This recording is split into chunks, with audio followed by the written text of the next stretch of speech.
చూడండి, role of women in Indian society. So మనకి ఇక్కడ ఉమెన్, మన కాన్సెప్ట్స్ ఏమేమి వస్తాయంటే ఉమెన్ రిలేటెడ్ ఇష్యూస్ వస్తాయి. స్ట్రక్చర్లో ఉమెన్ అయిపోతుంది. ఇప్పుడు మనకి ఫ్యామిలీ అయిపోయింది, కిన్షిప్ అయిపోయింది, క్యాస్ట్ అయిపోయింది, మ్యారేజ్, ట్రైబ్ అవ్వాలి, ఎథనిసిటీ అవ్వాలి, ఉమెన్ అయిపోతుంది. క్రైమ్ అగెన్స్ట్ ఉమెన్ కంప్లీట్ చేస్తా, ఉమెన్ ఉంది, ఈ 3 కంప్లీట్ అయిపోతాయి ఇప్పుడు. ఓకేనా? సరే, అది విషయం.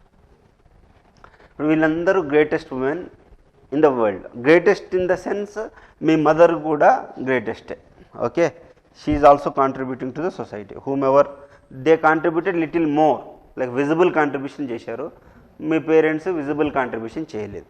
ఓకే, సో కల్పనా చావ్లా కావచ్చు, ఇందిరాగాంధీ కావచ్చు, లేదు అనుకుంటే ఇంకా మదర్ తెరీసా కావచ్చు, కిరణ్ బేడి కావచ్చు, లేదు అనుకుంటే సరోజిని నాయుడు కావచ్చు, సైనా నెహ్వాల్ కావచ్చు, లేదు అనుకుంటే లతా మంగేష్కర్ కావచ్చు, నీతా అంబానీ కావచ్చు. వీళ్ళు ఫస్ట్ డాక్టరు, ఈవిడేమో ఎకానమిస్టు. సో ఈ విధంగా డిఫరెంట్ ఉమెన్ ఉంటారనమాట.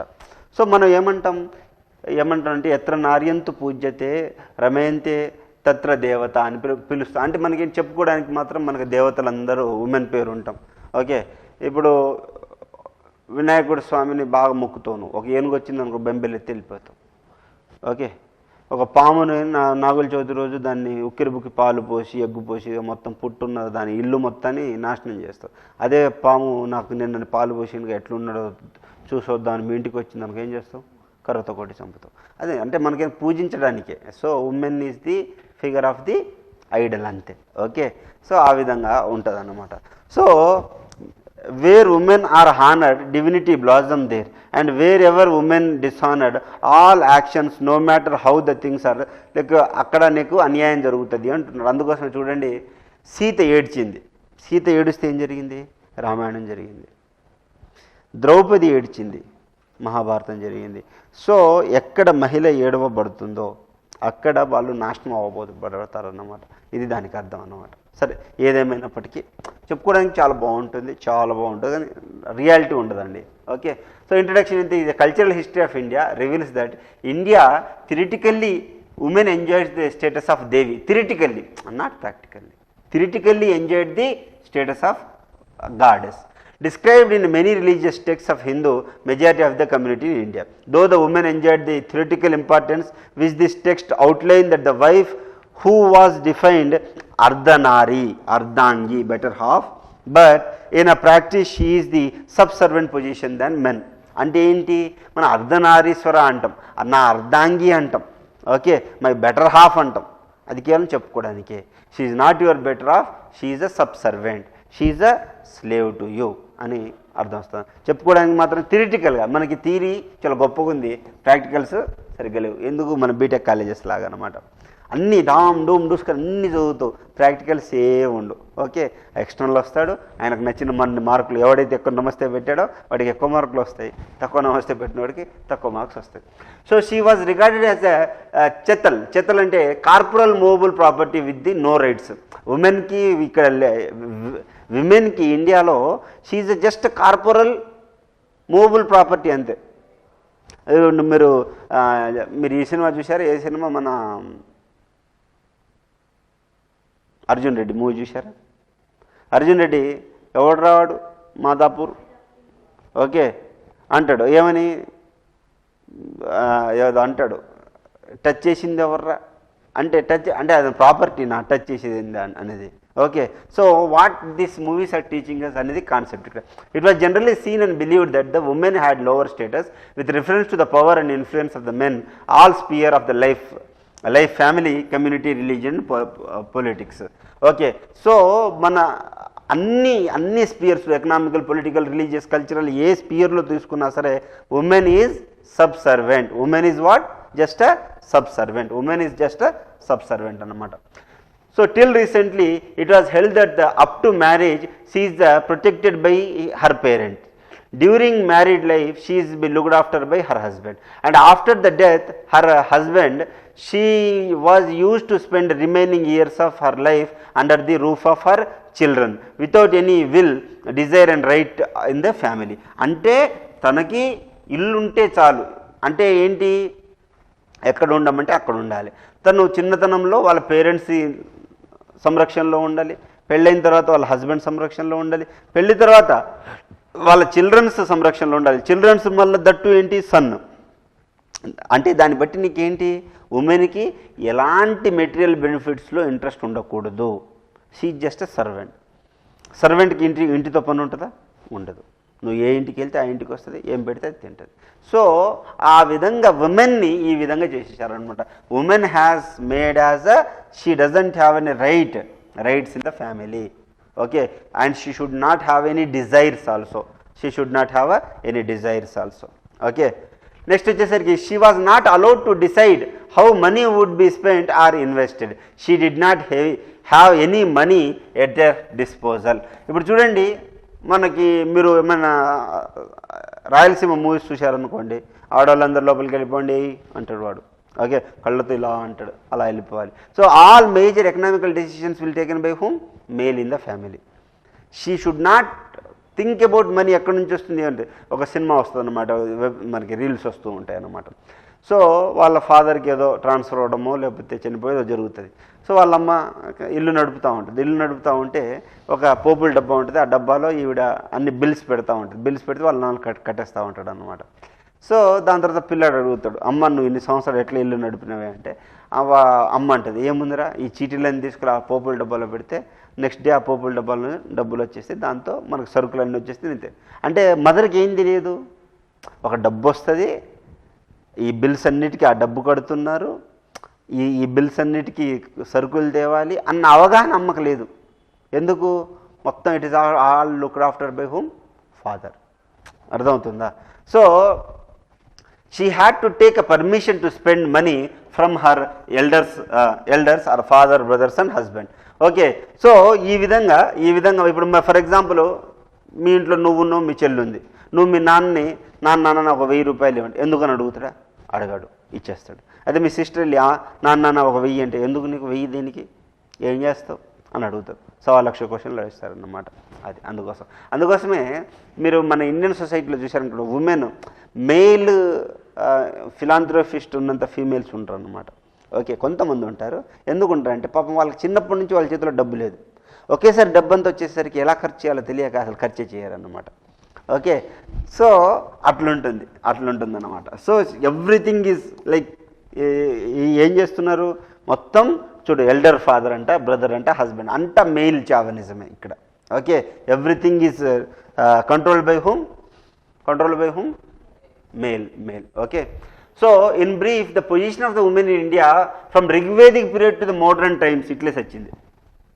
రిగ్వేదిక్ పీరియడ్ నుంచి ఈ రోజు వరకు ఉమెన్ పొజిషను దరిద్రంగానే ఉంది. కొంచెం లేటర్ వేదిక్ పీరియడ్లో కొంచెం ఉంటుంది, దాని తర్వాత అంతా ఏం ఉండదు. సో రిగ్వేదిక్ పీరియడ్ చాలా ఇంపార్టెంట్ అండి. యూపీఎస్సీ రాస్తే, గ్రూప్ 1 రాస్తే ఈ నేను చెప్పే కంటెంట్ మీకు ఒక గిఫ్ట్ లాంటిది అన్నమాట. చాలా కంపారిటివ్గా చెప్తున్నా. రిగ్వేదిక్ పీరియడ్లో it is generally upheld that on the base of the instances depicted in the religious texts, Vedas, Upanishads, Smritis, epics like Ramayana, Mahabharata and other Dharma Shastra, that ancient India, especially in the Rigvedic period, women enjoyed the equal status with the men. Chala important. ఏమనంటే ఒక statement ఇస్తాడు, ఏమని?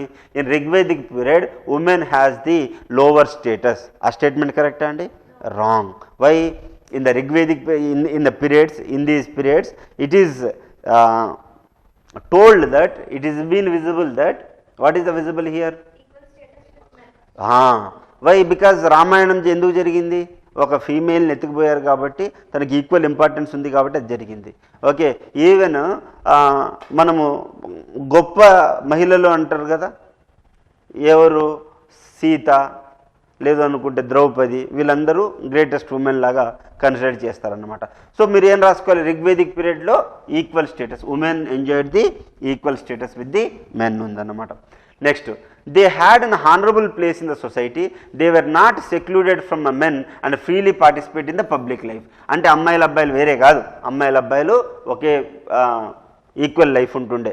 Attended great assemblies and great state occasions.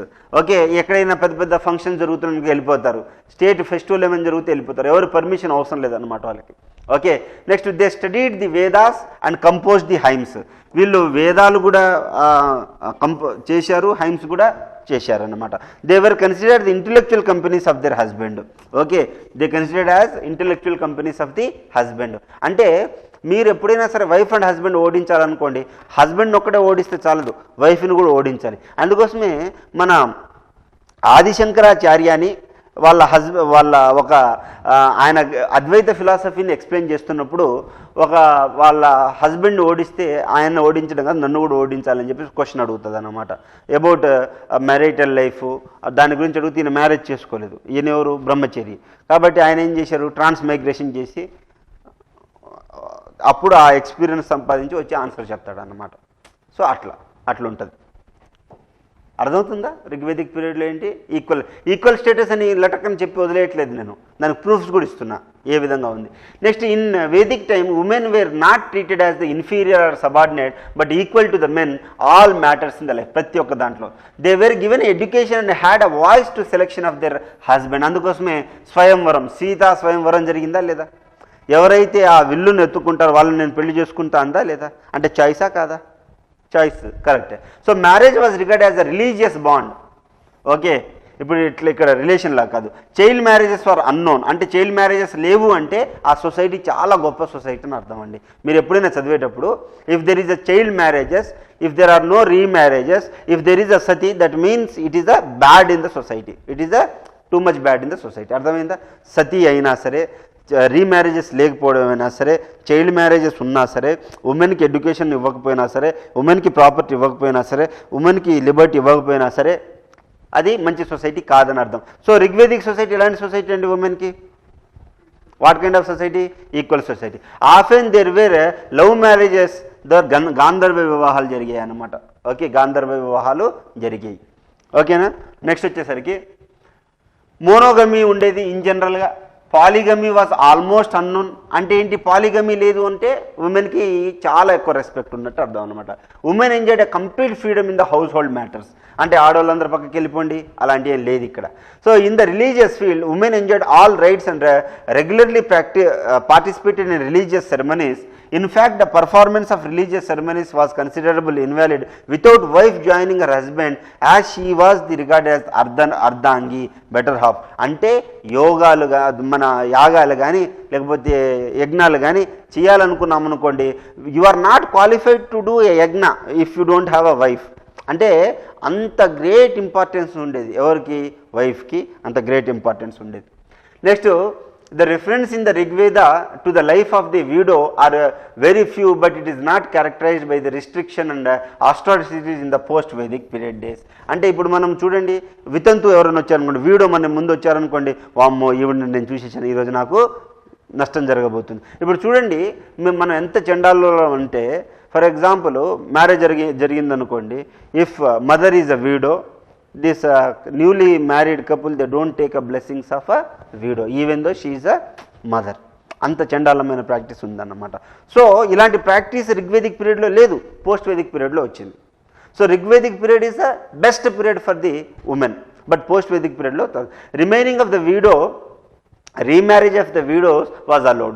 There were number of references that the custom of the niyoga, where the brother of the deceased husband, any other person could marry widow. The earlier Dharma Shastra writers allowed the divorce. అంటే మనకి ఉమెన్కి ఎంత గొప్ప status ఉండేదంటే sir, ఇక్కడ ఉమెన్కి remarriage జరిగేది, నియోగా ఉండేది. నియోగా అంటే ఏంటి సార్ అంటే, చనిపోయిన తర్వాత ఆ హస్బెండ్ వాళ్ళ బ్రదర్స్ ఎవరిని మ్యారేజ్ చేసుకోవచ్చు. వాళ్ళు చేసుకోము అని అనుకుంటే మిగతా వాళ్ళు ఎవరైనా కూడా పెళ్లి చేసుకోవచ్చు. రీమ్యారేజెస్ ఉండేవి. డైవర్స్ కావాలనుకుంటే they are allowing the divorce also. అంటే ఇన్ని ఫెసిలిటీస్ ఉంటే మనకి ఉమెన్ అనేవారు వారికి బెస్ట్ డేస్ ఉన్నట్టు. Kautilya gave detailed rules of the divorce. Kautilya కూడా మ్యారేజెస్ గురించి రాసిన పుస్తకాల్లో he has mentioned about how to take divorces, what is the rules of divorce, ఈ విధంగా ఉన్నాయన్నమాట. అర్థమైందా? ఇప్పుడు దాకా ఏం నేర్చుకున్నాం? అర్థమైందా? ఏమర్థమైంది చెప్పండి, కొంచెం చెప్పు. The detailed rules for the divorces also. Next post Vedic period చూద్దాం. ఇప్పుడు వేదిక్ పీరియడ్ చూసాం. మీరు యూపీఎస్సీ మెయిన్స్ అదే గ్రూప్ 1 మెయిన్స్ రాసేటప్పుడు కూడా ఇదే ఫార్మాట్లో రాయాలి. నా స్టూడెంట్కి ఇదే నేర్పించాను, తనకి 8th ర్యాంక్ వచ్చింది. సరేనా? మీకు కూడా అలాంటి ర్యాంక్ రావాలి. వస్తుందా? రావాలి, సరేనా? Post Vedic period. The position enjoyed by the women in the Vedic period deteriorated in the post Vedic period. ఇంత ఎంజాయ్ చేసిన ఎంజాయ్మెంట్ మొత్తం నాశనం అయిపోయింది అనమాట. It was gradually degraded in the Puranic or Smriti age. Okay, Vedic పీరియడ్లో కాబట్టి పురాణిక్ ఏజ్, స్మృతి ఏజ్లో తగ్గిపోయింది. The description of the position of before BC 3000 BC shows that she enjoys the fairly high status through though not the extent that she enjoyed in the Vedic period. అంటే ఏంటి, మనకి 3000 BC వరకు she enjoyed a lot. After that తన enjoyment అంతా వెళ్ళిపోయింది. ఎందుకు, post Vedic period start అయింది కాబట్టి. It appears that several drastic changes that took place in the Indian society from the about 300 BC. The beginning of the Christian era led to the curtailment of the freedom of the women. Christian ఎరా ఎప్పుడైతే start అయిందో అప్పటి నుంచి ఉమెన్కి ఆ status తగ్గిపోయింది. The Mauryan empire was the first pan Indian empire. It covered the most of the Indian region and was founded in 321 BCE. So నేను ఇప్పుడు ఏం చేశాను, నేను 300 BC టైంలో అప్పుడు దాని తర్వాత నుంచి ఉమెన్ స్టేటస్ ఇంకా తగ్గిపోయిందని చెప్పాను. నువ్వు అప్పుడు ఆటోమేటిక్గా ఏం చేయాలి, నీ బుర్ర అసలు 300 ఇయర్లో ఎవరు ఉన్నారు అని బుర్ర పని చేయాలి. ఎవరు ఉన్నారు అప్పుడు, మౌర్యన్ ఎంపైర్ ఉన్నారు. ఎవరు ఉన్నారండి, మౌర్యన్ ఎంపైర్ ఉన్నారన్నమాట. Okay, so imposition of Brahminical rule and code of conduct. Okay, ఎందుకు ఎక్కువ ఇంపోజిషన్స్ ఎక్కువైపోయాయి. ఓకే, రిజిడ్ రిస్ట్రిక్షన్స్ వచ్చేసాయి అనమాట ఆవిడ మీద. క్యాస్ట్ సిస్టమ్ వచ్చేసింది, జాయింట్ ఫ్యామిలీ వచ్చేసింది. ఈ యొక్క అమ్మాయి యొక్క స్టేటస్ తగ్గడానికి రీజన్స్ ఎవరు సార్ అంటే, ఒకటి జాయింట్ ఫ్యామిలీ సిస్టమ్, రెండోది క్యాస్ట్ సిస్టమ్, మూడోది రిజిడ్ రిస్ట్రిక్షన్ ఇంపోజ్డ్ అనమాట. So the rigid restriction imposed on family and caste. ఈ రెండు రావడం ద్వారా, రిలీజియస్ ఇంపోజిషన్స్ అవ్వడం ద్వారా ఉమెన్ యొక్క స్టేటస్ తగ్గిపోయింది. Daughter began to be regarded as a curse.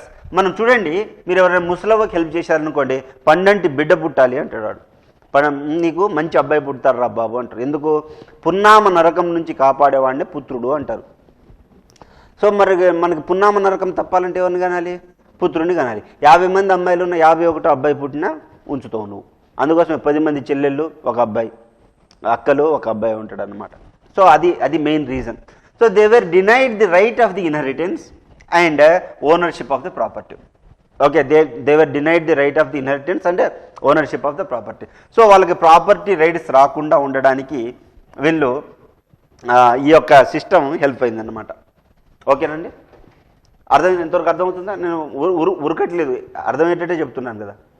ఏమండి, ఏమైనా కంప్లైంటా చెప్పండి, ఏమైనా ఉంటే మీరు చెప్పాలి.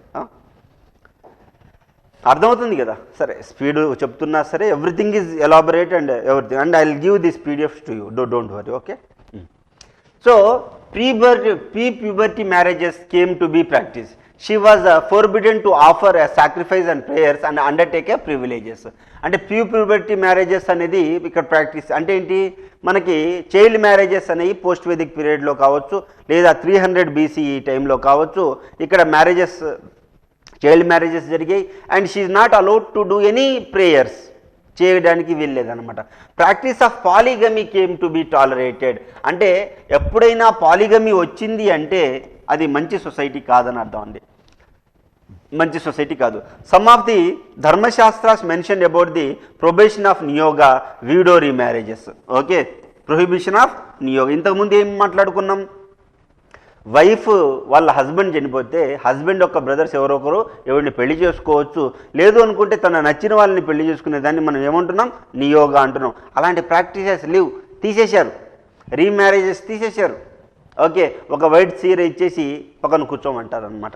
So the widow was asked to devote herself to ascetic life at the home. అంటే ఏంటి, ఓకే, సన్యాసిలా ఉండాలి, ఉప్పు కారాలు తినకూడదు, సినిమాలు చూడకూడదు, ఓకే, ఎవరితో నవ్వకూడదు, నవ్వినట్టు మాట్లాడినా అంటారన్నమాట, నువ్వు వీడోవి, నువ్వు నవ్వినట్టు ఎందుకు మాట్లాడుతావు అని అంటారన్నమాట. ఎవరికి వెళ్ళి చూడకూడదు, ఇదంతా ఉంటుంది. Marriage became a irrevocable union as far as with the wife as concern. అంటే ఏంటి, నీకు జన్మజన్మల బంధం, మీ ఆయన చనిపోతే ఇంకో ఆయన ఎలా చేసుకుంటావు, నువ్వు చేసుకోకూడదు. ఓకే, జన్మజన్మల బంధం అదన్నమాట. ఓకే, జన్మజన్మల బంధం. మీకు అంతెందుకు యానిమల్ మూవీ చూసావా నువ్వు? చూడలేదు, మీరు చూసినారా? చూడలేదు. సరే, ఆయన వారికి వెళ్ళేటప్పుడు నీకు నేను చచ్చిపోతే నువ్వు ఇంకో పెళ్లి చేసుకోండి, నువ్వెవడు చెప్పడం నాకు నేను పెళ్లి చేసుకోవాలి లేదా? That is the point, right? Who are you to decide me whether should I remarry or not. That shows the level of the women status అన్నమాట. Okay, so in Smriti writers preaches that the wife should be look upon her husband as a god. అందుకోసమే పతియే ప్రత్యక్ష దైవం అనే concept ఎక్కడి నుంచి వచ్చింది, ఇక్కడి నుంచి వచ్చింది. స్మృతి రైటర్స్, ఓకే, పతియే ప్రత్యక్ష దైవం. ఈ పురాణికల్ ఏజ్లో ఉమెన్ యొక్క స్టేటస్ తగ్గిపోయింది. Widows were required to spend the life of the penance and austerity. Okay, sati had become a popular by the 7th century AD. 7th century ADలో ఎవరున్నారు? Harshavardhana, king Harshavardhana. King Harshavardhana son of Prabhakara Vardhana, the founder of the Pushyabhuti dynasty of the king Harshavardhana was the son of Prabhakara Vardhana, the founder of the Pushyabhuti dynasty, the the Vardhana dynasty, Pushyapati dynasty or Vardhana dynasty. He is considered as one of the most prominent ruler of the 7th century. So ఇప్పుడు మనం 3rd century గురించి మాట్లాడితే ఎవరు వచ్చారు? మౌర్యన్స్ వచ్చారు. 7th century గురించి మాట్లాడుతున్నప్పుడు ఎవరు వస్తున్నారు? హర్షవర్ధన్. అంటే మీకు ఎప్పుడైనా ఒక డౌట్ వచ్చిందనుకోండి, గూగుల్ చేసుకోవాలి, నోట్స్ రాసుకోవాలి. ఓకే, ఇట్లయితేనే మీకు హిస్టరీని కొలాబరేట్. ఇప్పుడు ఇదే క్వశ్చన్ గ్రూప్ 1 వస్తుంది అనమాట, గ్రూప్ 1లో వస్తుంది. ఒక స్టూడెంట్ ఏం చేసిండు, నాకు ఇక్కడ ఒక పెద్ద ఇన్స్టిట్యూట్ ఉంది కదా, ఆ ఇన్స్టిట్యూట్లో నేను క్లాస్ చెప్తున్నాను అనమాట. క్లాస్ చెప్తున్నప్పుడు అది orientation class, first class. So తను ఎందుకు వచ్చారు ఆ ఓరియంటేషన్ అంటే గ్రూప్ 2 ప్రిపేర్ అవుదాం. ఆల్రెడీ వాళ్ళు FRO అనమాట, ఫారెస్ట్ రేంజ్ ఆఫీసర్. సో వాళ్ళకి అంటే ఎప్పుడు ఫారెస్ట్లో ఉండేదానికంటే ప్రజల్లో ఉండే బెస్ట్ అని గ్రూప్ 1 గ్రూప్ 2 రాద్దామని వచ్చారంట. సో ఆ ఓరియంటేషన్లో క్లాస్ అసలు ఎలా ఉంటుంది, ఏముంటుంది అని మొత్తం చెప్తూ అసలు మెయిన్స్ ఎలా రాయాలనేది చెప్పాను అనమాట. చెప్తే అదే సంవత్సరం తను గ్రూప్ 1 ప్రిలిమ్స్ రాశారు, పాస్ అయ్యారు. మెయిన్స్ రాశారు, పాస్ అయ్యారు. అంటే మెయిన్స్ కూడా మన దగ్గరకు వచ్చారు. ఇంటర్వ్యూ గైడెన్స్కి వచ్చారు, పాస్ అయ్యారు. డిప్యూటీ కలెక్టర్ అయ్యారు. అప్పుడు నాకు చెప్తున్నారనమాట, సార్ నేను అసలు గ్రూప్ 2 ప్రిపేర్ అవుదామని వచ్చా. నేను మీ క్లాస్ విన్న తర్వాత గ్రూప్ 1కి రాద్దా అంటే అంత ఈజీ నా గ్రూప్ 1 కూడా అన్న ఆలోచన వచ్చింది. సో నేను గ్రూప్ 1 కూడా రాశాను, సబ్సిక్వెంట్గా RDO అయ్యాను సార్. అర్థమైందా? సో గ్రూప్ 1 గ్రూప్ 2 పెద్ద డిఫరెన్స్ ఏమి ఉండదండి. ఇక్కడ ఏంటంటే అక్కడ ఫ్యాక్ట్స్ గుర్తుంచుకోవాలి, ఇక్కడ కాన్సెప్ట్ గుర్తుంచుకోవాలి. మీరు కాన్సెప్ట్ విత్ ఫ్యాక్ట్ గుర్తుంచుకున్నారనుకోండి, ఇంక ఎక్స్ట్రాడినరీ. గ్రూప్ 1 వస్తుంది, గ్రూప్ 2 వస్తుంది, సివిల్స్ కూడా వస్తుంది. అర్థమైందా? సో అది విషయం. సో ఈ విధంగా అంటే ఐఎమ్ కోరిలేటింగ్ ది థింగ్. ఇదే కాన్సెప్ట్ ఎక్కడ వస్తుంది? హిస్టరీలో కూడా వస్తుంది. హిస్టరీ కూడా అంతే కదా, కల్చరల్ హిస్టరీ కదా ఇదంతా. అదన్నమాట. So in this period the women were regarded just as a means of satisfying the physical desire to the of men. అంటే ఏంటి ఇక్కడ ఏం పెరిగింది? ప్రాస్టిట్యూషన్ కూడా స్టార్ట్ అవుతుంది అన్నమాట. ప్రాస్టిట్యూషన్ కూడా స్టార్ట్ అవుతుంది, satisfying the physical desires of the men. Just to refer one instance of Mahabharata, it is said that there was no creature more sinful than a man. Woman is the root of all ills. This is a simple quotation is sufficient to prove that how disrespect was shown towards the women. However, it is not out of the place to mention here that the Indian scriptures are full of paradoxical statements. చెప్పడానికి మాత్రం దేవతలు ఇది అది అంటాం, but fact ఏంటి? ఆ విధంగా ఉంటుంది. అంటే ఏమంటున్నాడు? There was no creature more sinful than man. అంటే మనిషి కంటే నీచమైన పుట్టుక లేదంటున్నాడు. కానీ ఈ నీచమైన పుట్టుక దరిద్రం ఏంటి ఏమంటున్నాడు వాడు? The women is the root of all ills అంటున్నాడు. అంటే ప్రపంచంలో ఉన్న ప్రాబ్లమ్స్ అన్నిటికీ మూలం ఎవరు అంటున్నారు? ఉమెన్ అంటున్నాడు. ఇందాకేమన్నాడు? ఎత్ర నార్యంతు పూజ్యంతే తత్య రమంతే దేవత అన్నాడు. అంటే అర్ధనారి అన్నాడు, దేవతలు అన్నారు. కానీ ఫ్యాక్ట్ అది లేదు. So there are paradoxical. Indian scriptures is full of paradoxical statements. తీరా అది చదివి మన ఇంటికి వస్తే అప్పుడే దుర్గమ్మాత కనుక దుర్గమ్మ దగ్గర 2 కొబ్బరికాయలు కొడతాం, అమ్మ నువ్వు గ్రేటు, నాకు ఇది అది అంటావు. ఇంటికి రాగానే వైఫ్ని కొట్టడం స్టార్ట్ చేస్తాం. అక్కడే ఉమెన్ని కదా నువ్వు పూజించింది, మరి ఇక్కడ ఏం చేయాలి? నువ్వు you should respect the women, right? ఆ విధంగా చేయట్లేదు. Next in medieval period. ఇప్పుడు మనం ఏన్షియంట్ అయిపోయింది, మిడివల్కి వచ్చాం. The period of 11th century to the 18th century witnessed the further deterioration of the position of the women due to the impact of the Muslim culture. ముస్లిం కల్చర్లో ఇంకా ఎక్కువ worst ఉంటుంది, ఉమెన్ని ప్రాపర్గా treat చేయడానికి పాలిగమీ ఉంటుంది కాబట్టి. So in this period the female infanticide, చూడండి ఎంత దరిద్రమో. అంటే ఫీమేల్ ఇన్ఫాంటిసైడ్ అంటే ఏంటి? సెలెక్టివ్ అబార్షన్స్ అన్నమాట, చంపేయడం. చైల్డ్ మ్యారేజెస్ ఉంటాయి, పరదా సిస్టమ్ ఉంది. Sati and slavery were also the main social evils affecting the positioning of the women అన్నమాట. ఓకే, అంటే ఇస్లాంలో గ్రేటెస్ట్ థింగ్ ఏంటంటే చాయిస్ ఉంటుంది, కానీ లిమిటెడ్ చాయిస్ ఉంటుంది అన్నమాట, లిమిటెడ్ చాయిస్ ఉంటుంది. The birth of the female child began to be regarded as the curse and bad luck, curse and bad luck. They were almost confined to the doors of the home. So ఈ యొక్క ముస్లిమ్స్లో ఎలా ఉంటుంది sir అంటే they should be confined to the doors and the homes only, and the women is considered as the curse అన్నమాట. అందుకోసమే నువ్వు అబద్ధాలు ఎక్కువ ఆడితే నీకు అమ్మాయిలు పుడతారంటారు. చూడండి ఎంత, చూడండి అంటే మన సొసైటీ ఏ విధంగా, మీరు ఈ నా క్లాసెస్ అయిపోయిన తర్వాత సొసైటీలో వాడే ప్రతి ఒక్క పదానికి నీకు అర్థం తెలియాలి, ఎందుకు అంటున్నాడు ఇట్లా అంటే ఇది ప్యాట్రియార్కల్ మైండ్ సెట్టా. నీకు బూతులన్నీ ఉమెన్కే ఉంటాయి, లేని ఫాదర్కి ఉంటాయి, ఏది ఉండదు. అంటే ఏంటి? Patriarchal mind set. సినిమాలో ఒక ఐటమ్ సాంగ్ ఉంటుంది, ఐటమ్ సాంగ్లో ఐటమ్ గర్ల్ ఉంటుంది, ఆ ఐటమ్ బాయ్ని పెట్టవచ్చుగా, ఎందుకు పెట్టవు నువ్వు? మోడల్స్ అందరూ జ్యువెలరీ అమ్మేటప్పుడు వాడు జ్యువెలరీ అమ్ముతున్నాడు, సెక్షువాలిటీ అమ్ముతున్నాడు అంటే ఏం తెలుస్తుంది నీకు ఇక్కడ? ఏం తెలుస్తుంది? డిరోగేటరీ లైక్ ఉమెన్ యొక్క స్టేటస్ తగ్గిపోతుందని అర్థం. సొసైటీలో అవన్నీ కనిపిస్తున్నాయంటే మన సొసైటీ మంచి సొసైటీ కాదు అని అర్థం అనమాట. There was a further curtailment of the freedom of the women in matters of education, made selection, public. చూడండి మనం స్టార్టింగ్లో డిస్కస్ చేసుకున్న పారామీటర్స్ వాటిని తిప్పి తిప్పి తిప్పి తిప్పి తిప్పి తిప్పి చేస్తున్నాం. మళ్ళీ ఈ స్కీమ్స్, ఇప్పుడు మహాలక్ష్మి స్కీమ్ ఉంది. మహాలక్ష్మి స్కీమ్ దేని గురించి? Free buses for the women. ఎందుకు? ఇంతకుముందు నీకు మూమెంట్ లేదు కాబట్టి వాళ్ళకి అవేర్నెస్ లేక బ్యాక్వర్డ్లో ఉన్నారు. ఇప్పుడు మూమెంట్ వస్తే అవేర్నెస్ వస్తుంది, అవేర్నెస్ వస్తే ఎడ్యుకేషన్ వస్తుంది, ఎడ్యుకేషన్ వస్తే వాళ్ళు ఈక్వల్ అవుతారు. అందుకోసమే Mahalakshmi scheme is there for what? To maintain equality, to maintain equality. So purdah system came to be rigorously followed. Women education was almost banned. More and more feeling of conservatism increase about the women. అంతెందుకండి, మనం మొన్న ఆఫ్ఘనిస్తాన్లో ఈ Taliban government వచ్చింది. Okay, Taliban government వచ్చింది. రాగానే వాళ్ళు ఏం చేశారు తెలుసా? ఉమెన్ యాంకర్స్ ఎవరైతే ఉన్నారో వాళ్ళందరినీ చంపేశారు. టీచర్స్, హాస్పిటల్లో ఉన్న డాక్టర్స్ వాళ్ళందరినీ చంపేశారు. ఎందుకంటే they don't like a women coming out. దానివల్ల నీకు ఏం తెలుస్తుంది? ఆఫ్ఘనిస్తాన్ గవర్నమెంట్ని చూసిన తర్వాత ఏం తెలుస్తుంది? ఉమెన్ యొక్క స్టేటస్ సరిగా లేదని తెలుస్తుంది. సో మీరు కూడా ఒక సొసైటీని చదివేటప్పుడు మీరు ఎప్పుడైనా ఒక ఎంఆర్ఓనో ఎంపీడీఓనో ఏదో అవుతారు. అయినప్పుడు మీరు ఏం చేయాలి? What you need to do? You need to see the rural society, how they are treating, how they are calling, whether they are giving equal status or not, whether there is the child marriages or there are not, whether they will practice the sati, will they ancestral property is given to the female or not. So if you need to look everything. After looking everything, then you are a doctor, you are a social engineer, you are a social doctor. You need to reprogram the structure, thereby everyone need to be like an equal platform. ఇప్పుడు మహాలక్ష్మి అనే scheme తెలంగాణలో ఎవరెవరికి ఉంది? ఉమెన్కి ఒక్కరికైనా కాదు, transgender కూడా. if you prove yourself you are a transgender, okay, then you can travel across the Telangana. Okay, so దాన్ని బట్టి ఏంటి? మూమెంట్ ఉంటే ఆటోమేటిక్గా అవేర్నెస్ వస్తుంది, అవైలబిలిటీ ఆఫ్ చాయిస్ పెరుగుతుంది అనమాట, అవైలబిలిటీ ఆఫ్ ది చాయిస్ పెరుగుతుంది. She not only continue to hold a low status and outside the home rather than her position worse in this period. అంటే ఇంట బయట అన్ని చోట్ల ఉమెన్ యొక్క పొజిషన్ వర్స్ అయిపోయింది. It is often said that in India the purdah veil system came into existence only after the Mughals invasion. మన దేశంలో Mughals వచ్చిన తర్వాతే ఏమైంది సార్? పరదా సిస్టమ్ వచ్చింది.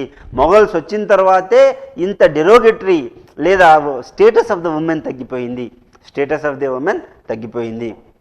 Next A S Altekar in his book called the position of the women in Hindu civilization rights, okay, this is nearly 2000 years from the BC 20 to 800 AD.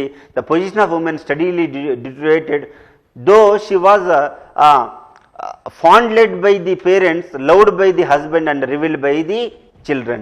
Okay, revered by the children. అంటే ఆవిడ్ని తల్లిదండ్రులు ప్రేమించిన, అంటే బాగా చూసుకున్నప్పటికీ, husband ప్రేమించినప్పటికీ, కొడుకులు కూతుర్లు దేవతల అయినప్పటికీ, ఇవన్నీ ఉన్నప్పటికీ ఆవిడ పొజిషన్ తగ్గుకుంటూ వచ్చిందని చెప్తున్నారు అనమాట.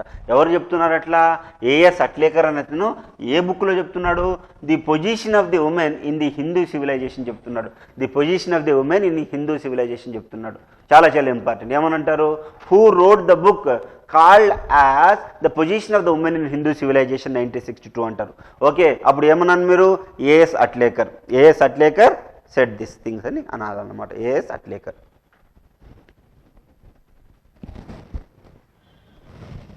నెక్స్ట్ వెళ్ళొచ్చా అండి? Next, the revival of sati, the prohibition of the remarriage, the spread of the parda and the greater prevalence of the polygamy made in the position very bad. అంటే ఒక మహిళ యొక్క పొజిషన్ బ్యాడ్ అవ్వడానికి కారణాలు ఎవరెవరు? సతి. రీమ్యారేజ్ని నువ్వు ప్రొహిబిట్ చేయడం, పరదా సిస్టాన్ని తీసుకురావడం, పాలిగమీని తీసుకొస్తున్నావు అంటే you are not treating women well. Okay, you need to encourage remarriage actually. Okay, అందుకోసం కందుకూరి వీరేశలింగం పంతుల గురించి ఏం నేర్చుకుంటాం మనం? ఆయన కూడా ఒక వితంతుని పెళ్లి చేసుకున్నాడని మనం నేర్చుకుంటాం. ఓకే, సో ఈ విధంగా there was a vast difference between the status of women in early Vedic period and the subsequent period, stretching from the past, okay, post Vedic period.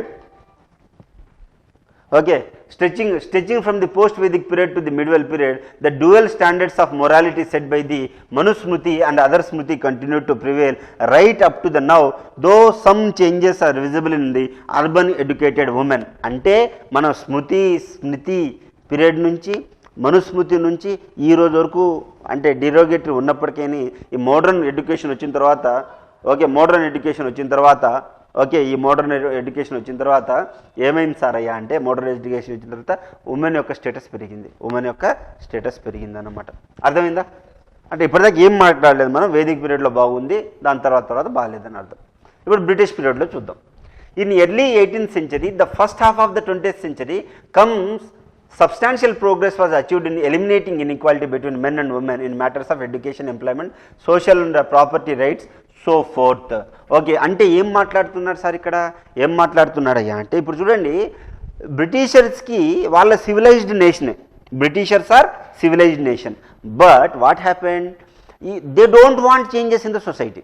If there is a changes in the society, there would be awareness in the society.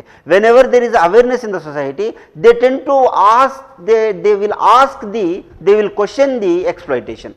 So, if Indian should not ask about the exploitation, what need to be there? There is this inequality should be prevail. But some of the governor generals, viceroys, they are good, benevolent. Okay, what they did, if Rajaram Mohan Rai came and fought for some changes, they brought that. If Ishwara Chandra Vidyasagar came and asked, they brought changes. So ఇలాంటి social reformers ఎవరైతే ఉన్నారో, ఈ reformers ఏమైనా changes అడిగితే 100% చేశారు. అర్థమైందా? ఏమైనా changes అడిగితే 100% చేశారు. సో ఆ చేంజెస్ ఏంటి sir? So inequalities between men and women తగ్గించడానికి ఏమేం చేయాలి? Education, employment, social and property rights ఇవ్వాలి. ఈ సోషల్ అండ్ ప్రాపర్టీ రైట్ ఎప్పుడు ఇస్తున్నారు?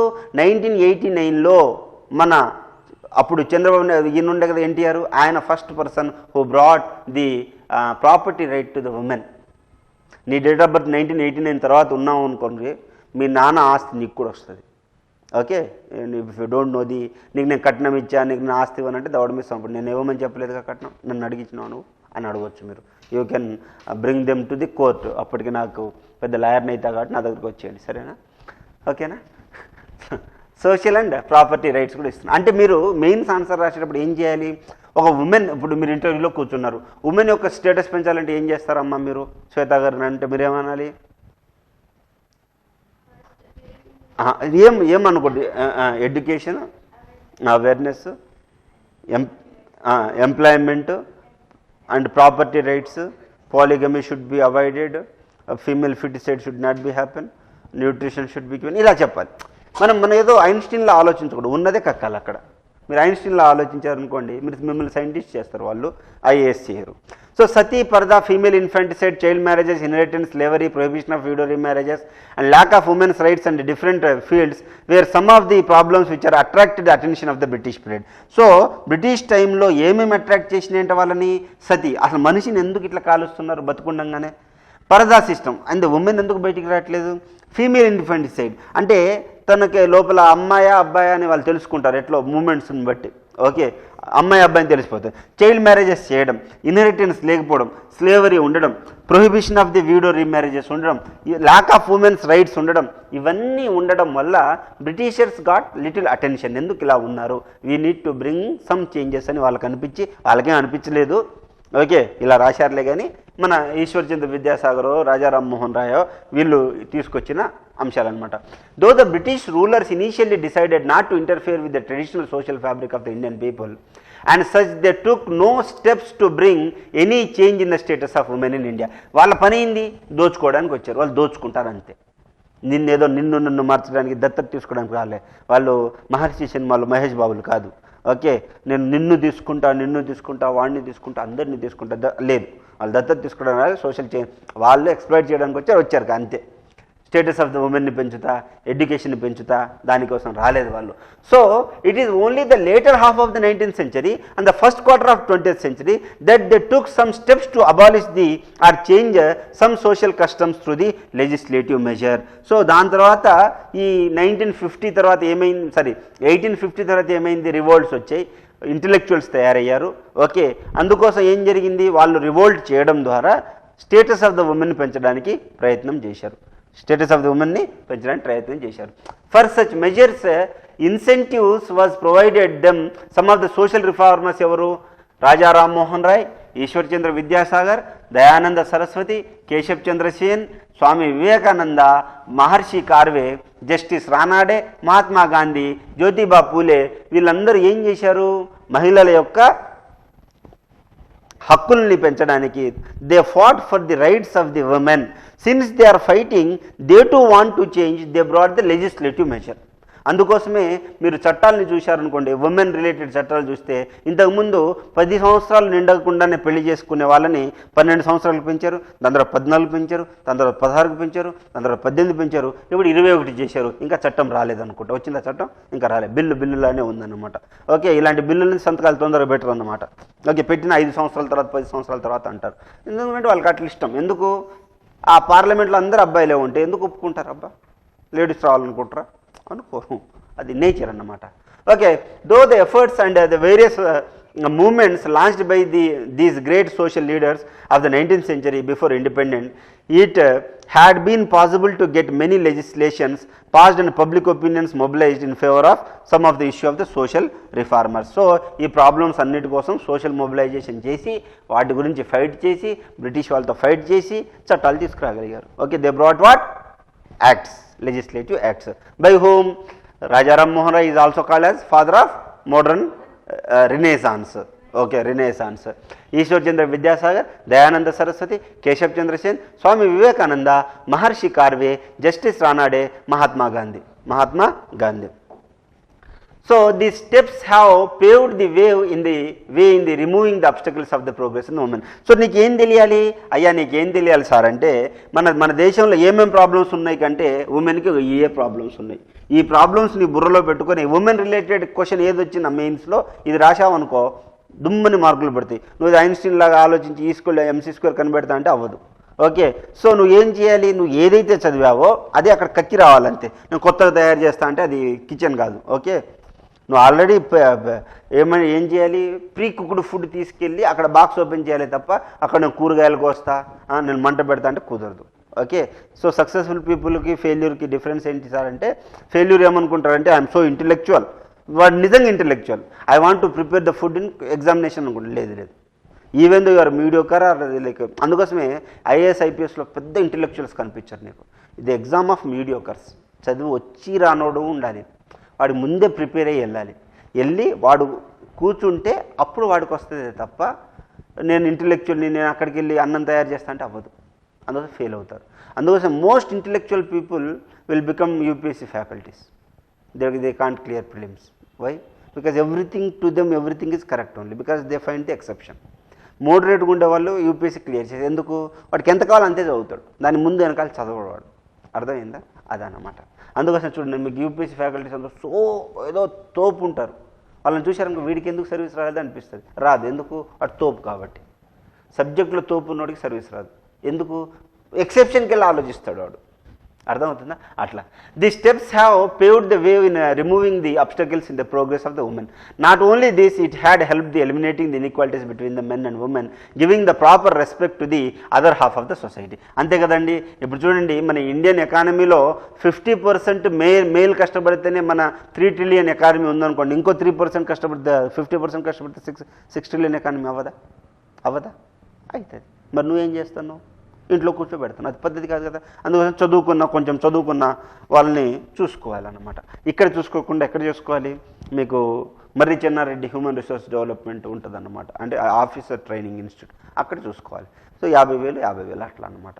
సో చాలామంది ఏం చేస్తారు, లబాసనాలో చూసుకో, నేను ఐఏఎస్, నువ్వు ఐపీఎస్, నేను ఐఆర్ఎస్, నువ్వు ఐఎఫ్ఎస్, చలో మన ఇద్దరిది, నాది హోమ్ టౌన్, నీది హోమ్ టౌన్, చలో అని ఇక్కడ చూసుకున్నాను అనుకుని మొత్తం దేనికి పనికి రాకుండా పోతారు. సరేనా? సో ఏమేమి సిగ్నిఫికెంట్ రూల్స్ ఏం తీసుకొచ్చారు చూడండి. ఇది ఏం అడుగుతారంటే క్రోనాలజికల్గా అడుగుతారు. అబాలిషన్ ఆఫ్ సతి 1829 చాలా ఇంపార్టెంట్ అండి. Okay, abolition of Sati